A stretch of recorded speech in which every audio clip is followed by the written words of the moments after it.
नमस्कार बंधुरा आबारो स्वागतम आपनादेरके।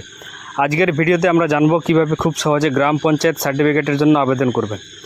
अनेक समय बासस्थान प्रमाण आय सार्टिफिकेट चरित्र सार्टिफिकेट बा अन्यान्य प्रयोजनीय कागजेर जन्य ग्राम पंचायतेर सार्टिफिकेटेर दरकार हय, किन्तु अनेकेई जानेन ना किभाबे आवेदन करते हय। तो आमी आजकेर এই ভিডিওতে স্টেপ বাই স্টেপ দেখাবো আপনাদেরকে কিভাবে গ্রাম পঞ্চায়েতের সার্টিফিকেটের জন্য আবেদন করতে হয় এবং কিভাবে সেই সার্টিফিকেটটি ডাউনলোড করতে হয়। তো ভিডিওটি শেষ পর্যন্ত দেখবেন এবং চ্যানেলে নতুন হলে চ্যানেলটিকে সাবস্ক্রাইব করবেন, পাশে থাকা বেল আইকনে ক্লিক করে নোটিফিকেশন অল করে দেবেন এবং ভিডিওটি যদি ভালো লাগে তাহলে একটি লাইক করবেন এবং বন্ধুদের সঙ্গে শেয়ার করে তাদেরকেও ইনফরমেশন দেওয়ার চেষ্টা করবেন। তো চলুন আজকের এই ভিডিওটি আরম্ভ করা যাক। আর হ্যাঁ, বলে রাখি এই সার্টিফিকেটের জন্য অ্যাপ্লাই করার জন্য কিন্তু আপনাদের দরকার হবে আধার কার্ড, এক কপি হচ্ছে কালার পাসপোর্ট সাইজ ছবি এবং আপনার যে জিএস মেম্বার রয়েছে লোকাল মেম্বার তার কিন্তু একটা সার্টিফিকেটের আর এবং একটি মোবাইল। তো চলুন দেখে নেওয়া যাক কীভাবে আবেদন করতে হয়।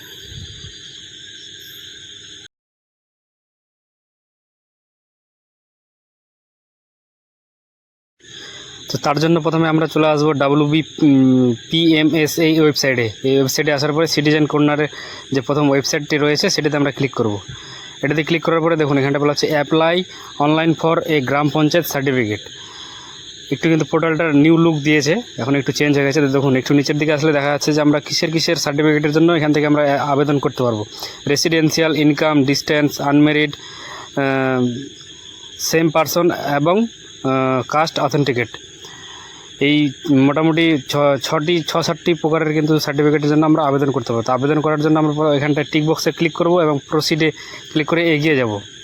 এখানটা দেখুন এখানটা বলা হচ্ছে আবেদনকারীর মোবাইল নাম্বার বসাতে হবে। আবেদনকারীর মোবাইল নাম্বার বসানো হয়ে গেলে সেন্ড ওটিপিতে ক্লিক করব। সেন্ড ওটিপিতে ক্লিক করলে আপনি যে মোবাইল নাম্বারটি বসালেন সেই মোবাইল নাম্বারের কিন্তু একটি 6 সংখ্যার ওটিপি সেন্ড হবে। সেই ওটিপিটা আমরা ওটিপির ঘরে বসিয়ে নেব।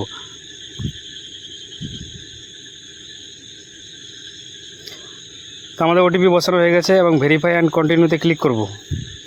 ভেরিফাই অ্যান্ড কন্টিনিউতে ক্লিক করার পরে কিছুক্ষণ পেজটি লোড নেবে।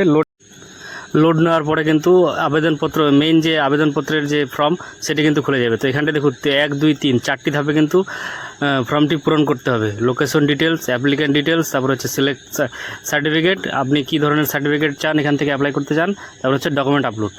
তো আমরা প্রথমে ডিস্ট্রিক্টটা সিলেক্ট করে নেব, তারপর হচ্ছে ব্লকটা সিলেক্ট করা হয়ে গেলে গ্রাম পঞ্চায়েতটা আমরা এখান থেকে সিলেক্ট করে নেব। গ্রাম পঞ্চায়েত সিলেক্ট করা সাংসদ আপনাদের ক্ষেত্রে যেটা হবে আপনারা সেটি সিলেক্ট করবেন। তারপর হচ্ছে এখানটা ভিলেজ মানে গ্রামের নাম, আপনার গ্রামের নাম কি সেটা এখান থেকে সিলেক্ট করে নেবেন। তারপর বলছে অ্যাসেস নাম্বার, অ্যাসেস নেম, আর এগুলা কিন্তু দেওয়ার দরকার নেই, এগুলাকে ছেড়ে দেবেন, যদি থাকে তাহলে দিবেন, নাহলে ছেড়ে দেবেন। তারপর এখানটা হচ্ছে অ্যাপ্লিক্যান্ট ডিটেলস, পুরুষ হলে মিস্টার এবং মহিলা হলে মিস। তারপর হচ্ছে অ্যাপ্লিক্যান্ট নেমের ঘরে কিন্তু আমরা আবেদনকারীর নাম লিখব। তারপর হচ্ছে গার্জেন নেমের ঘরে এখানটায় আপনার অভিভাবকের নাম লিখবেন, বাবা হলে বাবা, মা হলে মা। তারপর হচ্ছে দেখুন রিলেশন উইথ গার্জেন মানে আবেদনকারীর সঙ্গে গার্জেনের কী সম্পর্ক সেটা এখান থেকে সিলেক্ট করে নিতে হবে। তারপর হচ্ছে অ্যাড্রেস, এখানটা আপনি আপনার গ্রামের নামটি লিখবেন। গ্রামের নাম লেখা হয়ে গেলে নিচে হচ্ছে পোস্ট অফিস, এখানটা আপনারা আপনার পোস্ট অফিসের নাম লিখবেন। পোস্ট অফিস লেখা হয়ে গেলে পুলিশ স্টেশন, নিচেরটাতে দেখুন পুলিশ স্টেশনের নাম লেখা হয়ে গেলে এখানটা আপনার এরিয়ার যে পিনকোডটি রয়েছে সেই পিনকোডটি বসাবেন।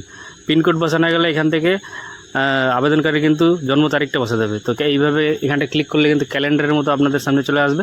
এই ক্যালেন্ডার থেকে কিন্তু আপনারা আবেদনকারীর জন্ম তারিখটা কিন্তু সিলেক্ট করে নেবেন। তারপরে দেখুন ডান দিকে যে ঘরগুলি রয়েছে এগুলা ফিল আপ করার দরকার নেই বা এগুলোতে ক্লিক করলে কিন্তু কোনো কাজ করবে না। এগুলোকে ছেড়ে দিয়ে নিচের দিকে একটু চলে আসবে। নিচের দিকে আসলে দেখা যাচ্ছে কী সার্টিফিকেটের জন্য আপনারা আবেদন করতে চান, এখান থেকে ক্যারেক্টার নাকি ইনকাম সার্টিফিকেট নাকি রেসিডেন্সিয়াল, আরও অন্যান্য অনেক সার্টিফিকেটের কিন্তু সেম পারসন রয়েছে। তো আমি এখান থেকে আজকে রেসিডেন্সিয়াল সার্টিফিকেটের জন্য আবেদন করব। তো আমি সেটা টিক মার্ক করে থাকতে দিলাম।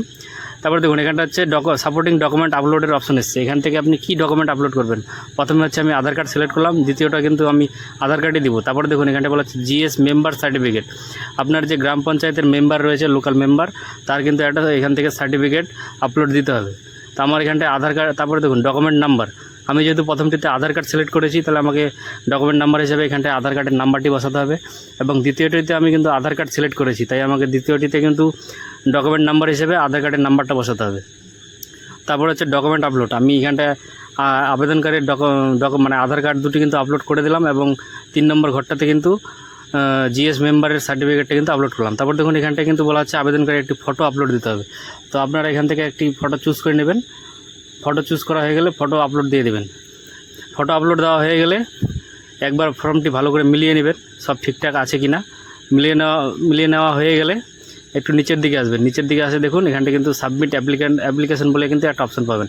সাবমিট অ্যাপ্লিকেশনে ক্লিক করলে কিন্তু পেজটা কিছুক্ষণ লোড নেবে। লোড নেবে, একটু ওয়েট করবেন। ওয়েট করার পরে কিন্তু আপনাদের সামনে একটা পরবর্তী পেজ ওপেন হয়ে যাবে। তো দেখুন বন্ধুরা, আমার কিন্তু সাকসেসফুলিভাবে প্রধানের সার্টিফিকেট যে ফর্ম সেটা কিন্তু সাবমিট হয়ে গেছে। তো এখানটা দেখুন প্রথমে হচ্ছে সার্টিফিকেট টাইপ, তারপর হচ্ছে অ্যাপ্লিক্যান্ট আইডি, তারপর হচ্ছে কত তারিখে আপনি অ্যাপ্লিকেশন করলেন, তারপর হচ্ছে সেটার ভ্যালিডিটি কতদিন থাকবে, সে সম্পূর্ণ কিন্তু ডিটেলসটা এখান থেকে দেখতে পারবেন। এবং আপনার যখন ইস্যু হয়ে যাবে সার্টিফিকেটটা, তারপর কিন্তু আপনারা এখান থেকে চাইলে এরকম করে ডাউনলোড করে নিতে পারেন। পিডিএফ ফেলে কিন্তু ডাউনলোড হয়ে যাবে। এটাকে আপনারা যে কোনো সাইবার ক্যাফের দোকানে গিয়ে প্রিন্ট আউট করে কিন্তু আপনার যে অফিসিয়ালি কাজে লাগবে সেখানটা কিন্তু ব্যবহার করতে পারবেন। তো এই ছিল বন্ধুরা আজকের ভিডিও। আশা করি বুঝতে পেরেছেন কীভাবে গ্রাম পঞ্চায়েতের প্রধানের সার্টিফিকেট আবেদন করতে হয়, কীভাবে ডাউনলোড করতে হয়। তো আজকের ভিডিওটা এই পর্যন্তই। সুস্থ থাকবেন, ভালো থাকবেন, দেখা হবে পরবর্তী ভিডিওতে। ধন্যবাদ।